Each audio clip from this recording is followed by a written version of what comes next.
Gravy set in and cook for about maybe 20 or 30 minutes. So we've got half a cup of water, and I'm going to add a heaping tablespoon of flour, okay? Now, I use my hand. I want to break up this flour. You don't want anything too lumpy, okay? Now, this combination is not written in stone. If you want your gravy gravier, you can add more flour. We're going to do this for now, okay? And I'll show you why. Let's go ahead and head on over to the pan. Everything is kind of reduced down a bit. Come and take a look. See that big? Oh, look at that. That's wonderful. Practically its own gravy in itself. Beautiful. We're just going to add a little bit more. Again, this is why I said we don't want to maybe go too far, but it all depends on you. Everything is let me taste it as it goes along, okay? It's got to be your preference, your flavor. You know your family. You know what you like. This is just a recipe that I know works. Add this in. We're just going to pour it on top. Let it all seep in there, okay? You don't want to waste any of it. I hate waste. So let's go ahead and get all that all in there. Then we're going to go ahead and stir it in. Now if you come and take a look, you can see the gravy already forming. Look at that wonderful graviness in there. It's absolutely beautiful. This is carne guisada. And if you see, you don't see any big chunks of tomato. No big chunks of bell pepper. It's all gone. It's all become complete flavor in your carne guisada, which is so wonderful, which is one of the keys to cooking slowly. There's actually a way you can cook this a little faster if you had to, but this is the way to go. Now we're just going to let it simmer here on low, for about another 20 minutes, and we are set. I'll work on some tortillas next. So we're going to do the tortillas now. You're going to need about 6 cups of flour. I say about because when you make tortillas, it's often a guesstimate game. And I know it's hard when people say traditional tortillas. I don't know what to do. I don't know how much to put. This is where we're going to learn. We've got our 6 cups of flour. And what I want to go ahead and do is just create a little hole in the middle. We're going to start off with adding salt. Now I like to add about a tablespoon of salt. Not a heaping tablespoon, just about an even tablespoon. You don't want your tortillas too salty, okay? Let's go ahead and add a tablespoon in. And then we're going to add baking powder. Now this is such an essential ingredient, and this is so hit and miss, but this is why we're going to go through this process right now. We're going to go ahead and do about a teaspoon. Now if you look at these cans, this is so wonderful. They've got a built-in level there for you. So once you've got your baking powder in, just kind of use your little leveler, level that off. You don't need that much more. Okay, it might seem like so little for 6 cups of flour, but for tortillas and the consistency that you want, this is all you need. So we're going to put that in. We're going to go ahead and mix everything all together. Just want to get all of that spread apart and get that going. Now another key ingredient. But before I add that in, I want you to know that while you are kind of mixing all your ingredients together, you should feel little grains of salt. If you can feel little grains of salt in every little pinch of flour that you get, you're doing just fine. We're going to go ahead and add your manteca, your lard. I stick my hand in, so get ready to get dirty. What you want is about an egg size amount, okay? Let's put a little bit more in there. But for manteca, it's a little bit different. So you want to go ahead and see, do I have about the size of an egg in here? If not, add a little bit more. And you just want, when you're using manteca, lard, you want the size of a large egg. This is going to be about just fine for this flour. Let's go ahead and add that in. And we're going to knead it. Now again, this is a trial and error thing that you do. I'm breaking up the manteca in the flour. You want to make sure that it breaks up completely. So we're going to add this and keep moving it around. Make sure that we spread the manteca around. You're going to see little balls of flour mixed with the manteca going around here. Okay? So we've got that going. Now it's time to add the water. Now, you want to make sure you have this in your mind. You're working right now. You are working to build a good consistency with your dough. We're going to go ahead and add our water. And this is where you want to make sure that you act rather quickly. I'm explaining this as I go. When you do this at home, give yourself a little bit of time if you need to look at the directions. This is a kneading thing. You need to continue kneading as you go along. Okay? You are going to lose some flour in the process. That's okay if it goes around. We can clean it up. Okay, so we just want to keep going and adding and going and adding and going. This is what helps get our flour to that consistency, the dough to the consistency that we need. Now you don't want to add too much water at once, okay? Because then you might get a dough that's just way too watery. If you have to and you've got your a good chunk of dough going, pull that out and just keep going. It's okay. The point is to get the right consistency. This is a job. This is the trick. This is the hardest part. Kneading your dough. This is done by hand. This is the traditional way, and you've got to just keep going.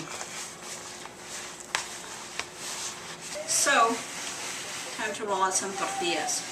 Go ahead and flour out your deck, whatever you're going to use to roll your tortillas out on. As you see, I've got that cutting board on. I'm using the opposite side of the cutting board. Again, a towel underneath. If you've got those granite countertops, this all prevents your cutting board from slipping while you roll. Okay? Let's move everything over. Now, what we've got to do now is create what are called the testadas. Testadas are the little pads or patties that you use to roll your tortillas. There's actually a little trick to doing this, okay? So I grabbed about a fistful, okay? Just about like that. And you want to go ahead and put your fingers underneath and just tuck that in. See what I'm doing? Tucking that in. This part of this hand will help move it over, while this hand kind of just tucks it in. Real simple. I'm going really slowly because I want you to see how all this hand does is pinch, pinch, pinch, while this hand just kind of moves. See that? Once you get it going, you'll look like your grandmother when you're making tortillas. If you're of the Mexican tradition, Mexican nationality, this is what you want the bottom of your testal to look. Everything tucked in the middle. Now, one neat thing you can do is you can make several testales at once, okay? So you have them ready to go. Right now we're working on you learning how to get this thing going, right? One thing to keep in mind, and one thing that I do when I'm making tortillas, is I will cover my dough. Because, as you know, when you're cooking, it gets hot in your kitchen. We have ceiling fans on. We don't want to melt them while we're cooking in here. And you don't want your dough to get too hard or crusty. So while it's sitting there, I'm going to cover it and I'll go back to it. Okay? So we've got our tostada here. I'm going to go ahead and use my rolling pin. Now this rolling pin, I just want you to know, was my grandmother's rolling pin. It has been in the family for many years. My grandmother made the best tortillas in the world. My life's aspiration is to make tortillas as good as hers. I haven't quite gotten there yet. Like I said, this is a trial and error thing, but I sure as heck will not quit trying. So anyway, we'll go ahead and roll out your tortillas. Another little trick here. You want to roll. One simple roll.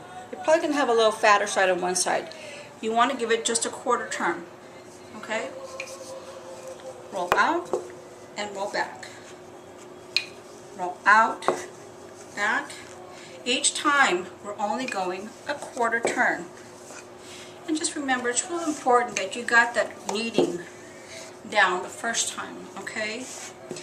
Again, don't be discouraged if it doesn't come out the first time. Mine didn't come out the first time. My mother's didn't. I'm sure my grandmother's didn't. It just takes a little bit of practice. But if you do these quarter turns, for one, you will get round tortillas. If they start off looking like Ronald Reagan's face or the state of Texas, that's perfectly okay. Once you know you've reached the end of how far your testal is going to get rolled out, just kind of manipulate your rolling pin a little bit. You don't want to get a tortilla that's been rolled out too flat. You want some fluffiness to your tortilla. You want it to come out nice and pretty. When you put your tortilla on the comal, it only cooks for 3 turns. That's it. 3 turns. Any more than that and you risk having a hard tortilla. Gently drop it onto your comal. Okay? See how you've already begun to cook your tortilla. So you want to give it that. When you see these bubbles lifting, that is not a bad thing. That's a good thing. You've got some air. It's going to add some fluffiness to your tortillas. Don't worry about it. You know, you can, if you push it down, you help push the air over. Don't worry about it. You want to do a quick little look. Even maybe flip it around from side to side. Sometimes all stoves don't burn quite evenly. It could be your comal, it could be the flame. There could be several factors that play in. This is, again, a trial and error, a learn as you go. The main thing is to cook your tortilla. I want to show you this. I'm still on only my second flip. That is nicely cooked. Traditional looking tortilla right there. So now we're going to let the other side get its final toastiness. And then we're going to have a great tortilla to make with your carne guisada and your rice. Got a little overcooked. Our tortilla is ready. Beautiful. Look at that fluffiness. It's hot too, so please keep that in mind when you're making your tortillas. Let's go ahead and do another one just for quick measure, okay? Again, you've got your testal ready. You might have to find yourself continually adding just a little bit of flour, okay? Don't worry, the flour will stay there. Again, this is just a quarter turn. Roll forward. Use both hands when you roll, okay? Apply the equal amount of pressure. Again, just a quarter turn. And just a quarter turn. Equal amount of pressure. Look at that. Perfect and beautiful. Remember, they will not come out right the first time around. Keep that in mind. And that's okay. Maybe you can learn the states of the United States that way, because they're going to come out in all these kind of different shapes, trust me. I'm going to flip it over. Look at that. We've got even cooking on both sides. I want y'all to see that. Okay, again, a 10 to 15 seconds on each side is all it takes. We're going to give a little bit of peek, okay, and then just turn it just a little bit. We want to make sure we get that even cooking on both sides. And we're getting ready to serve our meal here in any second.